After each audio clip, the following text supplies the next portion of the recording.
Hey everyone, it's Ron Johnson. This is the Ron Johnson Show. I cannot believe what happened this weekend. The best thing about this weekend, it happened on a Saturday. So everybody got to relax on a Monday. I mean, you get to relax on a Monday because you already partied it up on a Sunday. You don't have to sit here Monday and talk about everything that happened on Saturday because you got most of it out of your system on Sunday. That's how football should be. Even if it is played on Sunday, for NFL fans, Monday should be a holiday where you do not have to go to work. You can sit in the bed and watch more football or just relax because the Vikings football team is crazy. But we have to talk about this game. The Vikings. Nope, I got it wrong. I wrote it down wrong. Wait. Let me just 3-2. Here we go. 3-2.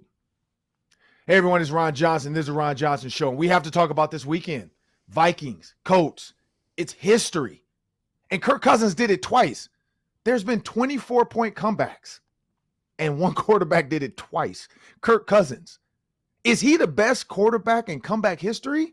Probably not, because you're going to give it to Tom Brady. But does he deserve a seat at the table? We're going to talk about that next in the Ron Johnson Show. We're also going to cover the things that we saw in this game that just made us go, whoa. Kevin O'Connell might have figured it out. Or is Kevin O'Connell going to become what they've always been? Because every Vikings fan is always thinking, what can happen next? Coming up on the Ron Johnson Show. Locked On Sports Minnesota Podcasts. It's endless Minnesota Vikings talk with the diverse voices of your local experts. Now the Ron Johnson Show. On the field, in the broadcast booth, Ron Johnson is Minnesota sports. He's played with them, hung out with them, and grown up with all the big names in Minnesota sports. They're hanging out with Ron Johnson. It's the Ron Johnson Show on the Locked On Sports Minnesota podcast. And it starts now.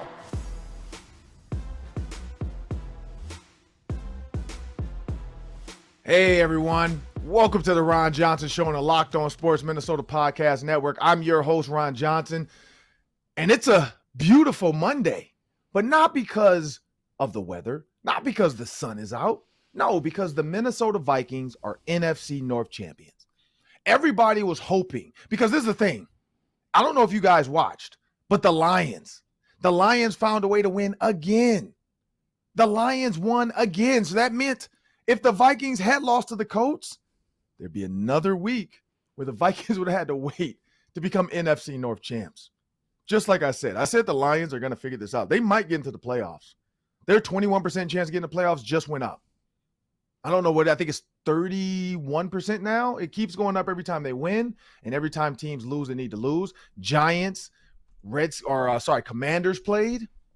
They knew that the Lions needed that because now another team in the NFC has got knocked down a peg. Lions at 7-7. If they can win two more games, the Lions might end up being in the playoffs and traveling to Minneapolis to play the NFC North champion Minnesota Vikings.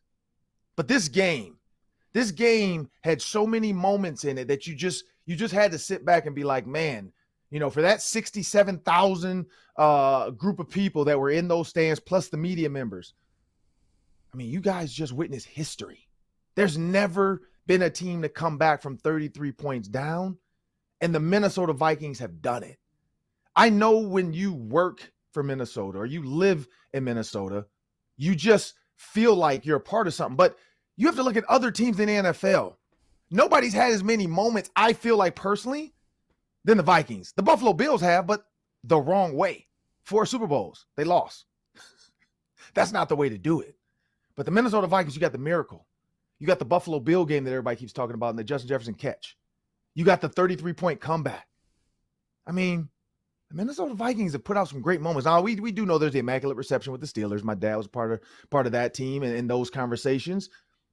But the Minnesota Vikings, man, you guys, for a fan base that is constantly feeling like, we get killed every year or it's so tough to be a Vikings fan, you've been blessed with some great moments. But we're going to talk about this game because there's 3. Of course, it's 3 because I'm number 3. There's 3 takeaways.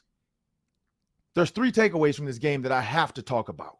But before we do that, I want you to remember, go to your TV. If you have an Amazon Fire app, if you have a Roku, just go download the app. It's Locked On Sports Minnesota. That's Locked On Sports Minnesota. Just search for the app, download it. It'll come right up on your screen. You can click it, and then you're right into our app.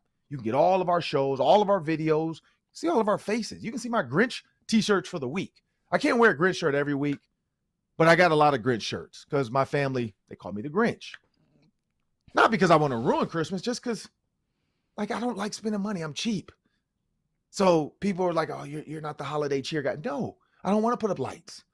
I don't really think I need to put up a tree that early. Like, I'm fine with putting up a tree on the 23rd, but this is not about me and the Grinch, so I'm not going to go into that. But as we bring Sam Exum to the show, Sam, I have 3 takeaways from the game this week. And you tell me your thoughts on this.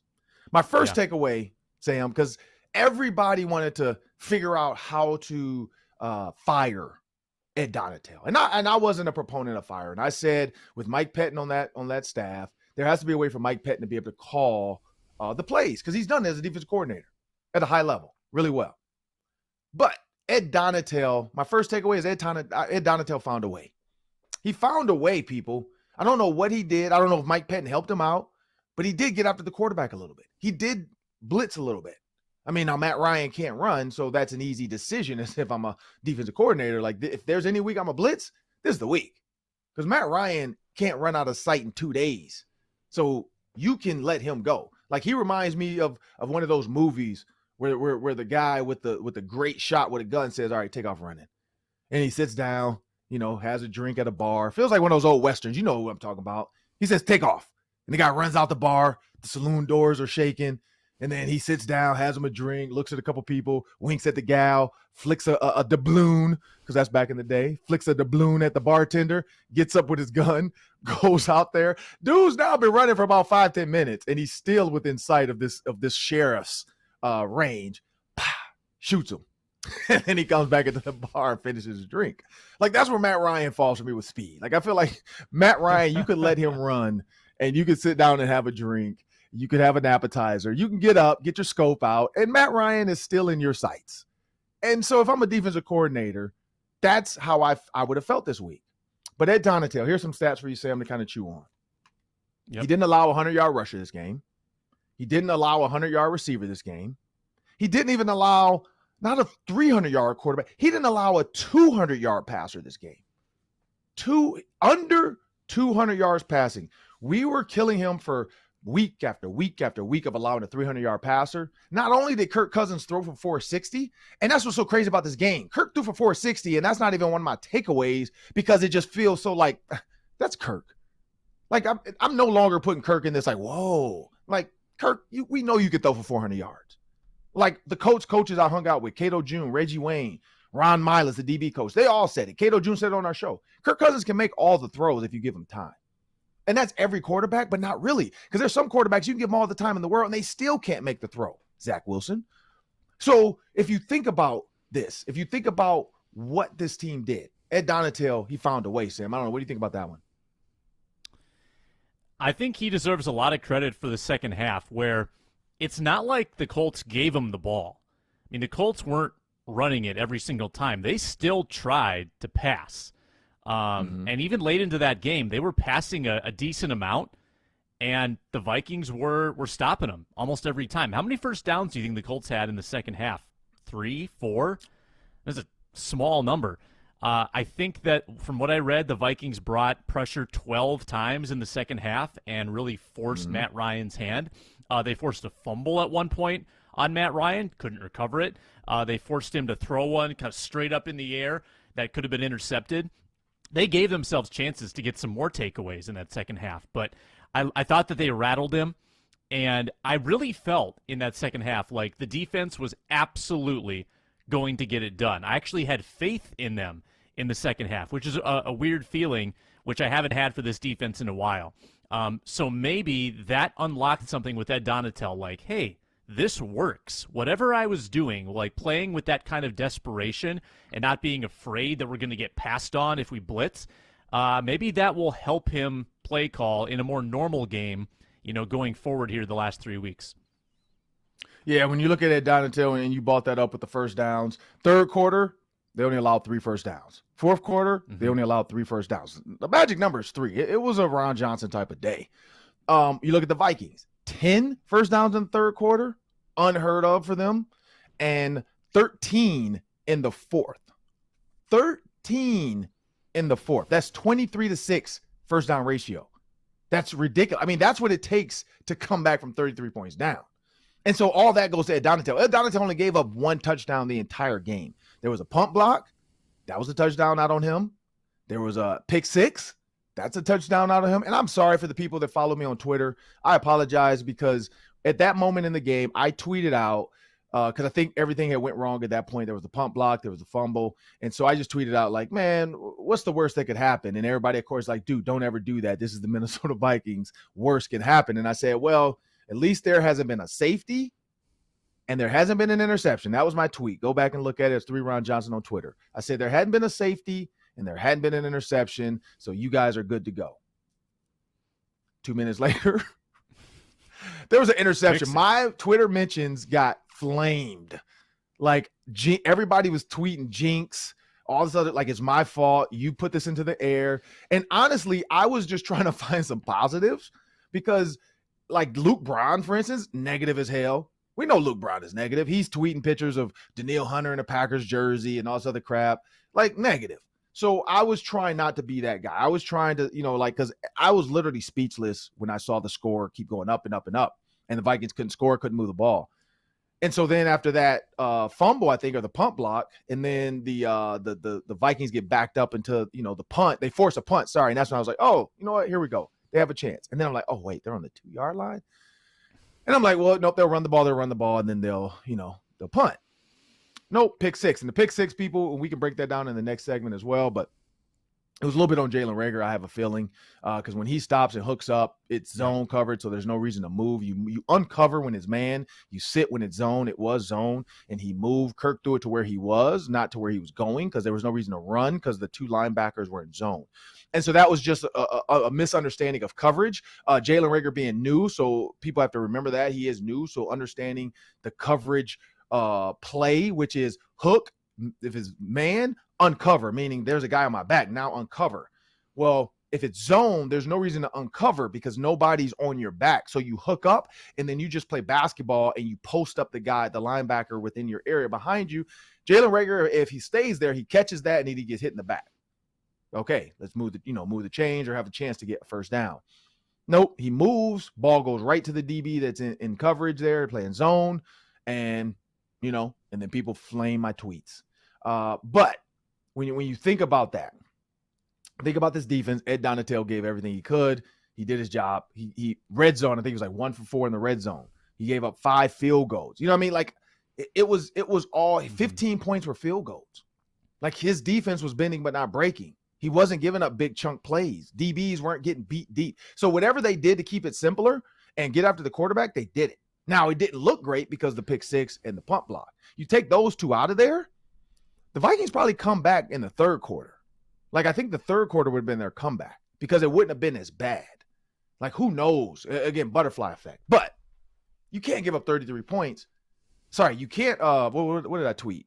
There's no way to allow history to be made if you don't give up 33 points. So Kevin O'Connell, he was a mental giant level. There. He's like, hey, 40 he was thinking past. Exactly, he's thinking past where you guys are going. He's like, let's give up 33 points because I'm ready to make history. But Kirk Cousins, my second takeaway, Kirk Cousins back-to-back 400 yards, 400-yard games, 4 TDs, 4 different receivers, mounted the biggest comeback in NFL history. Their third quarter before this game was absolutely atrocious, and we know that. When you look at their third quarter offense before this game, they only had 222 plays, which is 29th. 8.7 yards to go per play, that was 32nd. 3.3 yards per play, that's 31st. 18.9 yards, first down to touchdown, that's 29th. And 2.7% of the plays were turnovers, that's 31st. I've said that, I think, before on the football party and the round table. The third quarters have been bad. This third quarter for Kirk, 127 yards, 145 passer rating. That's the key there. 10 first downs. 10 first downs in the third quarter and 2 touchdowns. Kirk Cousins was on fire. Like, he came out saying, you know what, I got to win this. I got to will this. And KJ Osborne, he gets the ball, the ball of the game for me. I mean, his plays in that third quarter got the guys going again. But what are your thoughts on that, Sam? Yeah, well, this is how efficient the Vikings were in the second half. First of all, Kirk Cousins had over 400 yards after halftime. This was not a four-quarter 400 yards. This was a basically three, if you include overtime, a three-quarter 200 or 400-yard effort. That's how dominant he was. He willed the team to victory, like KOC said. And consider this. I brought this up on Superior Sports Talk this morning.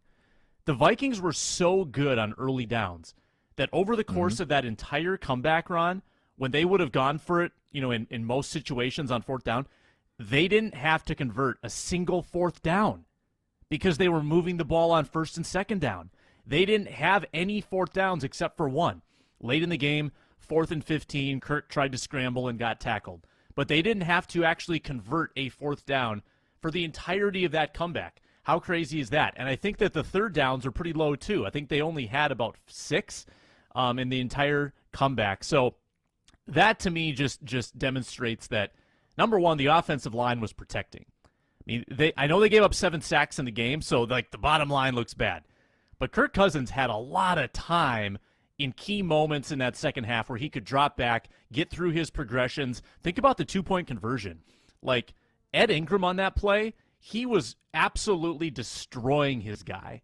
How important is that 2-point conversion, Ron? And Kirk Cousins got to like his 3rd or 4th read on the play. So I give Kirk a ton of credit for hanging in there on a day when he was up against it in the first half. Whether it's Rager's fault or not, Kirk's got a pick 6 to his name, taking sacks, no confidence, and then he flips it around minutes later. Really impressive on his part. I give him a lot of props.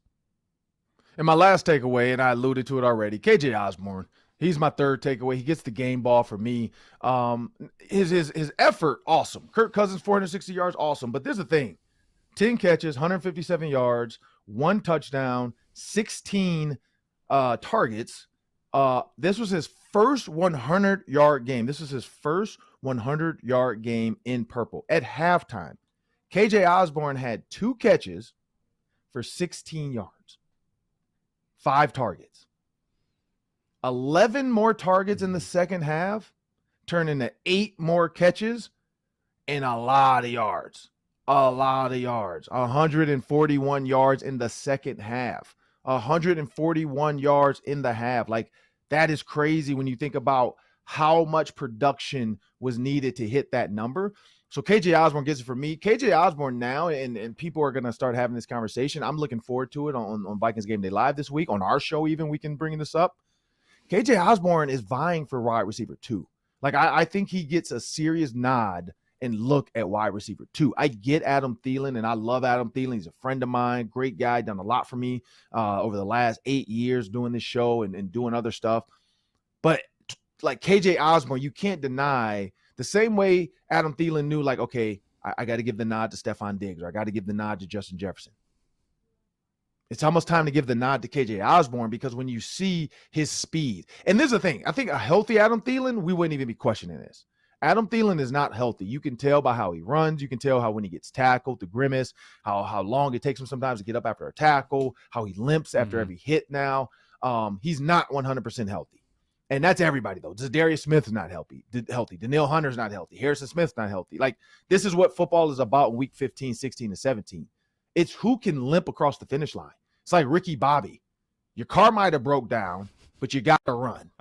And who cares if it doesn't count? Run. You and the Frenchman. Run to the finish line. And whoever wins, wins. Like, you get out your car and run. And that's what this is about. Like, their bodies are their cars. And at some point, they abandon their body, and they're just mentally out there just going in autopilot. And that's where Adam Thielen is right now, I think. It's just, hey, I got to get through week by week. I'm going to do just enough. He's still a legit weapon in the red zone. But KJ Osborne in the open field, KJ Osborne, some of his route running, his speed. He even said it, that deep over. He said early in the game they had run it, and he got covered. And then he said he knew that if they got the look where a linebacker covered him, that was the look. And he said once he realized there's a linebacker, he beat him over the top and then beat him with speed. And Kirk threw a dime. And that's when it kind of the momentum started. And he tweeted out the picture of him kind of yelling at the crowd, kind of trying to get the crowd back going. And even the crowd, even being down by 33 every catch in the second half or third quarter, the crowd was still cheering and like, okay, we can do this. There's a chance. 1 touchdown, 2 touchdowns, 3 touchdowns, 4. Then they're like, oh, man, we're back in this. Felt like a nursery rhyme coming. And now we're going to kick in the door. Like, I don't know. But Sam, what do you think about KJ Osborne? Yeah.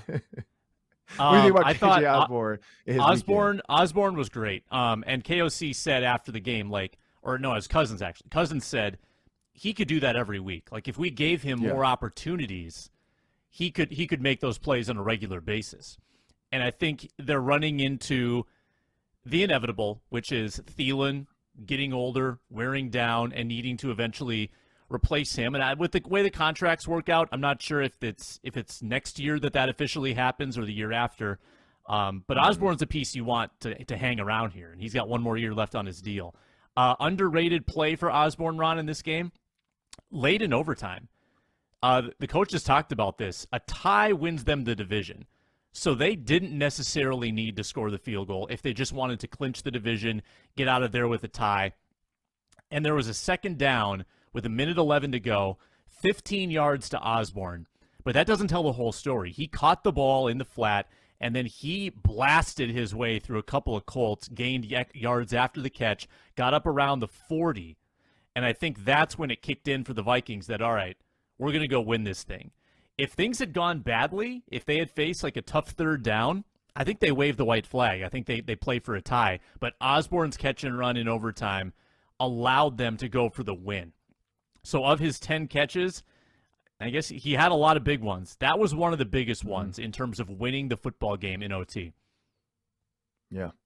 Yeah, I mean, and not only did that help the win, and KJ, like I said, KJ Osborne, it was moment after moment, and that was a huge one because a lot of times I think that was a thought because when he punted, everybody was trying to figure that out. Like, why don't you just kick the field goal? It's like, no, because if you kick the field goal there and you miss, you're giving them a short field, and they only need a little bit to get a first down. And we've seen the Vikings get burned in the past by doing that, by kicking field goals, missing them, and then giving the other team a short field. And everybody goes back and second guesses the coach. Oh, why did you pooch punt it there? Why would you kick a field goal from there? Your field goal kicker's not that great. Blah, blah, blah, blah, blah. Here and this and this. Like, at some point, you got to coach. And Kevin O'Connell coached to his best of ability. And this is the thing with Kirk. I mean, he's becoming a quarterback, and this is becoming an offense where it's like, you left too much time on the clock. Like, this is becoming a you left too much time on the clock type of quarterback. Let's not forget, the last time somebody was down 24 points and won, it was the Washington team, Kirk Cousins, and that was the you like that moment. So Kirk Cousins has this in him. And now he has a team that's winning 11-3, NFC North champs, going to the playoffs for sure. Just where they're going to be, who knows, what seed they're going to get, but they're in the playoffs. They got the Giants, they got the Bears, and they got the Packers and then the Bears. Bears look really good against the Eagles. Packers, not so much. And then you might get the Lions because if they win out, you're playing the Lions in the playoffs. So this is a team. You can't overlook them. You can't feel like the Vikings, because they're about frauds, and you see all the tweets at 33-0 frauds, and give them the change back. Where are the haters at now? Kirk Cousins' wife. I got to go to that one too before we get out of here. Kirk Cousins' wife. The outfit she picked out for him this week. Like, I know in her mind, she's probably thinking like, okay, the Colts is an easy game. She's thinking it too. She's human. Colts is an easy game, babe. Go out there. Kill him with this. Kill him with this, babe. Like, this is going to kill him this week because you're going to go out there and be Mr. Minnesota. You're going to be NFC North champs. Kirk looks at that jacket like, babe, I don't know. I don't know if this is the one. And she's like, you got this. You got this, babe. You got this. Just like, what's his name? Lawrence Fishburne when he looked at Neo. You're the one. Go out there and wear this. And at 33-0, Kirk's probably sitting there like, God dang it, I got that stupid jacket in my, like, he would have went shirtless, I think, in the press conference just to not wear that jacket or just wear the shirt. Because you can't wear that jacket after losing. Like, that's not we just got blown out. Like, even if they scored 2 touchdowns, 33-14 or 36-14, I can't wear this damn jacket on the podium, babe. But they won. And so he got to wear the jacket and he got to tell the story. That's what makes this even better. Like, the fact that he's not wearing that jacket if they lose the game. Like, there's no way you wear a Minnesota Vikings custom suit jacket with Minnesota, like, it matched the backdrop of the presser wall. Like, you're not wearing that if you lose. if you do, you are literally not in tune with what's like. He didn't read the room at all. They would have made so much fun of him if he got podium with that jacket on and they had lost. So I guarantee he would have wore like a t-shirt, or he had to have I guarantee he had a backup sweatshirt or something, or he'd just wear the button up white and just went up there. Because there and you fold that thing up and you put it in your bag and nobody sees you walk out with it. There's no way you're wearing that to the post game after losing. Granted, people might have saw it in the pregame, the videos coming in and, but who knows? I didn't see it before. So maybe the Vikings hit it too. Cause they're like, oh shoot, did this dude really just wear this? Okay, let's not post this. Let's just wait. Let's make sure we win before we post Kirk wearing this. Cause I didn't see that anywhere on Vikings Twitter. I felt like that would have been the A topic all morning if they had tweeted out Kirk showing up in that outfit to the stadium. So I'm guessing that was not in either he didn't wear it to the stadium and he even knew just in case, or everybody was like, oh, no. Don't tweet this out until after, because if we tweet this out and he loses, we are going to get killed as an organization. But hey, Julie Cousins, hats off. You called your shot. You Babe Ruth that thing. You said, you know what? I know my baby's going to hit a home run. Wear the jacket. Screw him. Show them who you are, like T'Challa when he became Black Panther. That's what I felt like in that moment when Kirk got on stage. But hey, people, make sure when you subscribe to Locked On Sports Minnesota, you are getting endless Vikings talk with local experts. Subscribe to the free Locked On Sports Minnesota podcast feed wherever you find your podcasts. And find our videos on Locked On Sports Minnesota's YouTube channel. And we have a word from our sponsors. If you were a Colts fan on Saturday, you probably had a pretty rough time. If you were a Colts bettor on Saturday, you covered. The Colts were 3.5-point underdogs. They lost by 3. They covered. You got paid. Didn't matter about the collapse. We found that line. We tracked that line all last week on betonline.net, which is your number one source for sports betting info, stats, news, and analysis. Get all the latest odds and trends.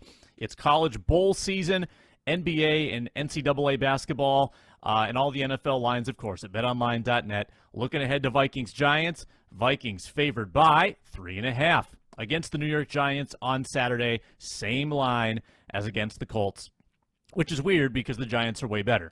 If you love sports podcasts, you can get those at BetOnline as well. It's the fastest and easiest way to get your betting info. Head there today on your mobile device. BetOnline, where the game starts. All right, folks, we're into the second part of the Ron Johnson show. And you know what? We have to talk about the elephant in the room, not the bear in the room. This is the bear. Bear, not you, but cover your ears. The Vikings have lost. Every time they have a big game moment, they lose. Earmuffs. I don't want him to hear it. He's just a little baby. But every single time there's a big moment game, yeah, he's tired now. He's like, I'm over it. But every time there's a big moment game, Sam, they lose. The next game, they lose from adrenaline. And Kevin O'Connell was asked about this. So as I bring Sam Extraman in, we're gonna talk about the Vikings have been here before and where do they go next. And here's where I go. The Vikings have been here before. They've had the Minneapolis Miracle, and then they went to Philadelphia, and we know what happened. They had to grease the poles in Philly because of how bad the Vikings got beat, because the fans lost their mind. And then you look at the Buffalo Bills game. They turned around and lost that next week. Every time there's a big win moment, the Vikings, and it's just human nature. I don't know if it's just over, like, oh my God, so we finally crossed the threshold, and then they go lay an egg. And Kevin O'Connell was asked directly about this, and that's why I bring this up. This is not like a secret elephant. Kevin O'Connell was even asked. And his response, my players have to grow. And when you think about growth, PJ Fleck has that. It's G and then ROW is capital for row, and then TH, growth. Or sorry, WTH. No, I was right. G capital ROW TH, growth. I can spell. But growth, whether you're talking about roll the boat growth and growth within the row culture and then growth from Kevin, it's the same thing. How do I get my players to grow? How do I get my players to understand, okay, we've had a big moment this season with the Bills and a comeback and a game that nobody thought we would win because Josh Allen was supposed to be taking a knee and he fumbles. Justin Jefferson on fourth down, one-handed, the best one-handed catch I've seen. So Where do we go from here?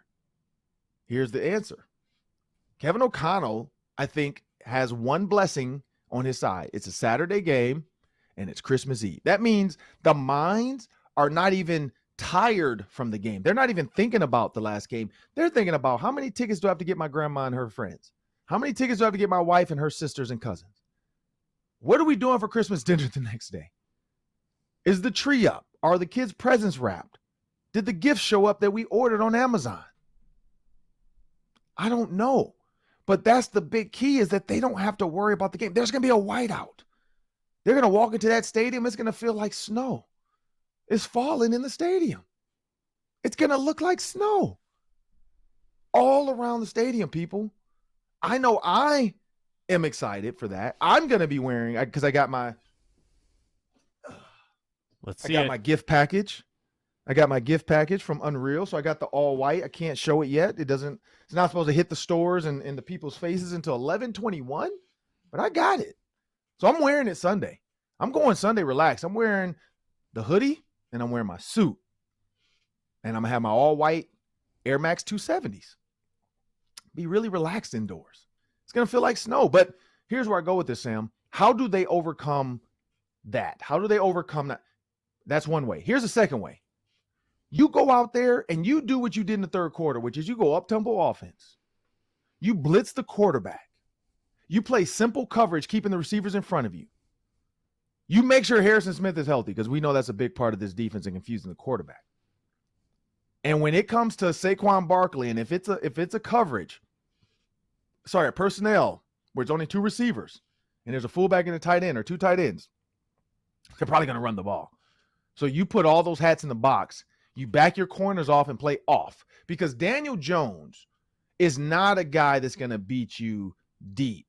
He's not a guy, like, unless your guy is just beat and torched, he throws a lot of bad balls. And so when you think about that, play off, there's no reason to press and get beat like DJ Chark did to Cam Dantzler. You just don't do it. But mentally, you got to change the mindset. You have to change the mindset. You have to. The mindset has to be, you know what? What do we do? How do we finish the Colts game? Let's start the Giants game that way. That's how you don't let it happen. And when he says growth, it's just the players not coming out flat. I hope because of Christmas, everybody's excited. The whiteout. I don't know if the players are going to do a whiteout or it's just the fans, but the Vikings tweeted it out. So who knows if they're going to throw out and they're going to show up in white uniforms or something. Because you can do that. You can reach out to the Giants and say, hey, can you guys wear your blue uniforms? Because we want to go all white. We'll see. Or the Vikings wear their purple, but all the players' socks are white, the pants are white, gloves and shoes are going to be white. Who knows? But there's going to be something involved in this whiteout with the players as well. But Sam, that's where I go with it. Like, in order to not let happen, in order for the future to not repeat itself, or the past, to not repeat itself in the future, you have to start the game off the way you've never. And so the first 8 minutes, though, Kevin O'Connell is one of the best coaches in the NFL in the first 8 minutes this season. His offense is the top 5 offense in the first 8 minutes. But can you replicate that in the third quarter like he did this past week? But in order to grow, I just say that. You come out the gate and you treat it like you're down 33 points out the door. Like, the Giants aren't good. They just beat the Washington Commanders, though, but they're not good.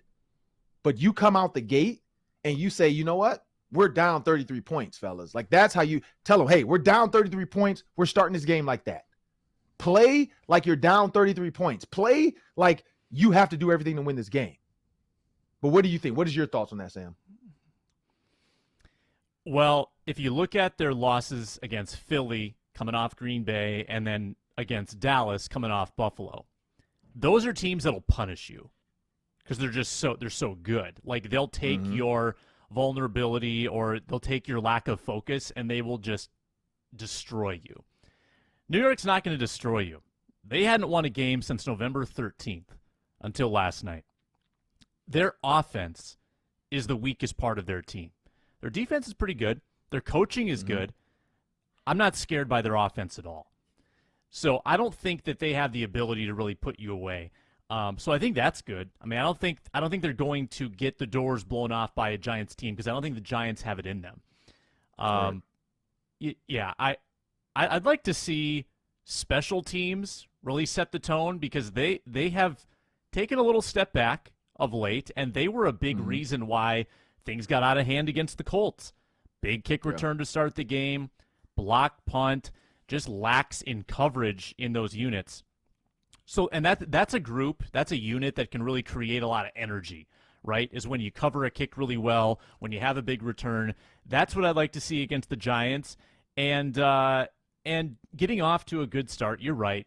Come out with that aggressive nature, and if you can score early, get on the board early and just get the butterflies out, I think that'll go a long way. Yeah, I mean, that's going to be the key Saturday. I mean, it's another short week. Well, not short because they played Saturday. For them, it's a normal week. But for us, it feels short because right after your work week on Friday, boom, Christmas Eve, you're jumping right into football on Saturday. It's going to be fun, though. It's going to be fun. I'm looking forward to it. I'm going to see The Grinch because that's what I like to do. It's a play, I think, at the Children's Theater. So I'm looking forward to going to see The Grinch in live. Like, hey, that's my guy. I might even wear the T-shirt. He might sign it. But I'm going to see it. Like, it's a joke. Like, my family's like, hey, let's go see The Grinch. And my kids are excited to see it because they haven't really seen all the Grinches. Like, I kind of want to watch every Grinch movie this weekend with my kids and just, like, introduce them to all of them. Like the Jim Carrey Grinch. The cartoon Grinch is coming on Tuesday, the newest one. So, yeah, Dr. Seuss's The Grinch. I mean, but this is one of those games where they're going to wake up. It's a short week, per se, because it's not a Sunday. And they have to change that mindset, as you said. How do we come in this game and not just completely start out flat? But this is the thing about the Vikings too, man. This is what I'll say. Even if they're down 14 points to the Giants, nobody's going anywhere. Nobody's going anywhere. No fan is going to leave down 14. Even if they're down 14 in the fourth quarter, nobody's leaving. This team has proven, stay with us because we have the ability to come back. So I think that's a great attribute to have in your hometown team.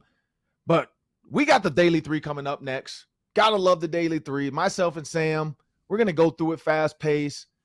But remember, people, check out Locked On Sports, Minnesota's podcast on YouTube. Please subscribe, like, share, continue wherever you get your podcasts as well, though. But following every Twins, Vikings, Wild or Wolves game, our Locked On team hosts are broadcasting live with team insiders. Never miss a podcast by subscribing to Locked On Sports Minnesota on YouTube. And we have a word from our sponsors. Thanks for listening to Ron Johnson today. And for your second listen, check out Locked On Sports Today. The biggest stories around the sports world in 20 minutes or less, plus instant reactions, game recaps, and Locked On's take of the day. Locked On Sports Today, available on YouTube and wherever you get your podcasts. My first Daily 3 question could probably be a whole segment. Was Saturday's game, Ron, better than the Minneapolis Miracle? And if you have time for this as well, was it better than the Buffalo game earlier this season? Can you compare it to those other two epic Vikings games? Okay, so this is where I go with this. I brought that question up as well in the postgame show, and it's tough. It's tough to because the Minneapolis Miracle, in the moment, I said yes. So Saturday night, I was sitting there, me and Meat Sauce were both arguing yes. But after sleeping on it, waking up twice now, I got to say no. And this is why, just the moment of the Minneapolis Miracle and what was at stake. You lose that game, season's over, you're going home, tears, crying. T-Pain's in the building, you just wasted T-Pain, trip to Minnesota. But you win that game in the most, it was not supposed to happen fashion. It was the probability of completing that play. The quarterback wasn't your star quarterback. It was your backup in Case Keenum. It's not to it. So that's tough for me. I think a lot of people, the Minneapolis Miracle got watered down after they lost to Philly because it just felt like we can't celebrate that. But it's tough to say yes. Now, is it the greatest comeback in Vikings history? Yes. Is a comeback game, would I put it higher? Yes. But it's just tough. And so as far as the Buffalo game, I think, yes, it's definitely there because you're down 33 at half. And that's never happened before. So the 33 down at half, to me, Buffalo is a little bit more back and forth. Yeah, Josh Allen screwed it up a couple times with the interceptions and the fumble on the 1 yard line. The Justin Jefferson catch was ridiculous. But the 33 points, even though there wasn't like super splashy, like, whoa, look at that one-handed catch. But the Dalvin Cook run, you see Dalvin Cook take off. You see the big pass over the top to KJ Osborne. The red zone play calling by Kevin O'Connell, the TJ Hawkinson 2-point. I mean, just all the little pieces of the play calling that had to go perfect. Because if they don't get the 2-point conversion, they did all that for nothing. So in my opinion, I'd say no to the Minneapolis Miracle, but yes to the Buffalo Bills game. But what do you think? So the Bills game is so well known for that fumble at the goal line because it was a 1 in a million play. The Minneapolis Miracle was a 1 in a million play. Saturday's comeback was a 1 in a million accomplishment. It wasn't wrapped up into one play. It was the act of coming from behind by 33 points had never been done. And in all of those cases, the Vikings really kind of rewrote history. The Minneapolis Miracle meant more. And because it was also a home game, it was so special to have a walk-off like that. I think that the Miracle is number one and will be number one. I think because this was also at home and the home fans got to witness it, I think it's number two. The difficulty of coming back from 33 down, it just edges out the Buffalo game. Even though I think like the quality of win over Buffalo is better than beating the Colts, winning on the road is harder to do. I just think that it was even crazier what they did on Saturday. Yeah. What you got next? All right. Next, I've got what was the most underrated play from the comeback? Lot to choose from. Most underrated play that people might forget. Most underrated play. That's a tough one. Most underrated play. So most underrated play for me, honestly, this is it doesn't seem right, but I'm going with Kevin O'Connell's choice to not kick the field goal. Like, I think him punting and pinning the Colts down, forcing them to have to drive an entire field to even get close to field goal range. And then, their defense, because now you put them on the defensive, and now you can attack their offense and try to, end the game with your defense, maybe even. It made them tighten up. It made Ryan tighten up. It made the play caller tighten up. It made Jeff Saturday tighten up. Like, everybody got tight. You put a first-time play caller for the Colts in there because Frank Wright is gone. And that's a lot of pressure. And then all of a sudden the Vikings get the ball back and they have a chance to win it with the field goal. And then the field goal ends up being the guy that you wanted to cut 6 weeks ago. So to me, that punt was an underrated play, because if he had punted and went to a tie, people would be questioning today, does he have faith in his kicker? Like, why don't you let your kicker win the game and you win the NFC North versus winning it off a tie? Also, you tie and you win the NFC North, so who cares? But here's the one. Your kicker still got a chance to redeem himself and win the game for you. So I think that punt, deciding to punt and not putting your defense in a tough position if he misses it, and putting a sour feeling in that stadium of another kicker ruins another season or another game, it was the right call. So that kick, to me, the punt, and it was a perfect punt. Like, it wasn't like oh, he boomed this thing into the, touchback. It was like, man, you're going to make them drive this field. So I think that was an underrated play, in my opinion. I talked about the KJ Osborne catch in overtime. So that was my answer, but I'll go with another one. The Justin Jefferson touchdown to start the fourth quarter. 3rd and 2 at the Indianapolis 8. They've got to convert. You can't settle for a field goal. They need a touchdown.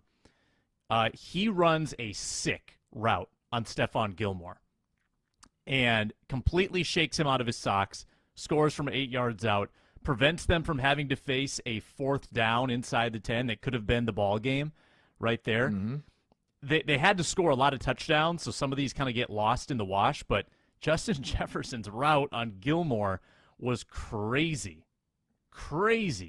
And he pulled them within 2 scores. It's a flat return. For those that hadn't seen it, it's a flat route that you return, and then you I don't know what you call the second part of that. I don't know if it's a return and juke, or some people call it the shake route. Everybody has a different name, but you're basically running a flat and then you're returning underneath. And with that combo, it's normally a flat return with some kind of corner route behind it. That's the concept you want to get, because you can run a hitch and you have a corner, or you can run like a hitch corner and then uncover inside, or you can run what he did, which is like a fake flat route return and then corner over the top. And what Stephon Gilmore was doing was guessing. He guessed that, okay, Justin Jefferson ran the out and then he was going to run under, and he tried to jump the under, and then Justin Jefferson had the perfect route called and basically looked at him and walked in and gritty. But yeah, it was a great route. It was run to perfection, perfect play call for the perfect coverage. And Kirk Cousins said that when they got down by 15 after that score, that's when he felt like they had a chance. And I think that's a lot of fans too, when you got within 2 scores. Last one, I got to ask you about the Patriots-Raiders ending. Jacoby Myers tries to go lateral on the bit in a tie game. He throws it to Chandler Jones for a walk-off Raiders win. Talk about crazy finishes. How do you describe what you saw in that game? One, the first thing that came to mind was, you idiot. At that point, you can still go to overtime. At that point, like, just go down. You not only you threw it to Mac Jones. I don't know what you thought Mac Jones was gonna do. Like, the person he was trying to throw it to was Mac Jones. Stupid. Like, you idiot. Like, what are you doing? Like, Bill Belichick, you can see he was just like, what are y'all doing? And then he just walks over and shakes it. Like, he's just like, oh my God, like, what are you doing? And that's not being, like, understanding the moment. Like, I get the play, and I get, they probably said, hey, run it up the middle, because, that's all they did was run up the middle, because they knew it was going to be prevent. And then at that point, the coach said, okay, run in the middle, see what you can get. If you can make a lateral, do it. If not, I'm pretty sure he didn't say throw the interception or whatever you call that, because it was a back pass lateral, so it's not really an interception, but I guess maybe they did give him credit for an interception. I don't know. It wasn't a forward pass. So I don't know what you call that. It was just a fumble or taking the lateral. But it was just dumb. It was dumb. It was dumb because of who you were throwing it to, how far you were up, how far you had to run back just to make that throw. Just all of it was dumb. Just go down and play for overtime. Like, was that overtime? That was regulation. That was the final play of the fourth quarter. Final play of the fourth quarter. Yeah, that's what I thought. Yeah. Yeah. So you're going to get overtime. Yeah, what are you doing? Because other people are like, oh, why did you let Mac Jones throw it? And my guess is they didn't think Mac Jones could throw it that far. Like, dumb. It was just dumb. And it was the worst finish I've ever seen. I've seen some called by refs that you like the Charles Woodson sack on Tom Brady. So maybe that's redemption for the Raiders there. The Raiders got redemption because that was a sack. That was not, and that was a fumble. That wasn't a tuck. That was a sack fumble. And the Raiders got screwed by the Patriots and the refs. So now maybe a little bit of redemption. Patriots paid the Raiders back a favor. Doesn't help though, because the Raiders like 5-8 at that point, so it doesn't really matter. One more win, hey, great. You're 6-8, still not good. But yeah, it was a whole dumb ending. That was stupid in my opinion. That's what everyone's saying about the Patriots this year, is they shoot themselves in the foot so many times, and they did it on Thanksgiving against the Vikings over and over again. They're committing penalties. They're roughing punters, and to do that, just bizarre. And someone pointed out, if they were just going to run the ball, like clearly the Patriots had no intent on scoring, why didn't you just take a knee? Like, why would you even put it in harm's way if you were just going to run the ball up the middle into a prevent defense? So a lot of dumb decisions being made all around. Yeah, I mean, that's what I was thinking. Like, you're running the ball, so clearly you're mailing it in. You're not throwing the Hail Mary or even a hook and ladder. Like, yeah, that was dumb. But I want to thank everybody who continues to watch, listen, and download. We thank you for all your support. And remember, if you want endless Vikings talk, make sure you subscribe to Locked On Sports Minnesota on YouTube. You can also download our app on Amazon Fire and Roku. Locked On Sports Minnesota. Just search it, download the app. You'll get all of our videos and all of our shows. And remember, we are a partner of Care 11. You can also see sports director Reggie Wilson go back and forth with Luke Inman. It's fast, it's fun, it's superior sports talk. It's your daily dose of sports Minnesota fun. Make sure you continue to comment. Let us know. Minneapolis Miracle or the Colts comeback? Which one is bigger in your minds? Let us know what you think. Thank you. Have a great day.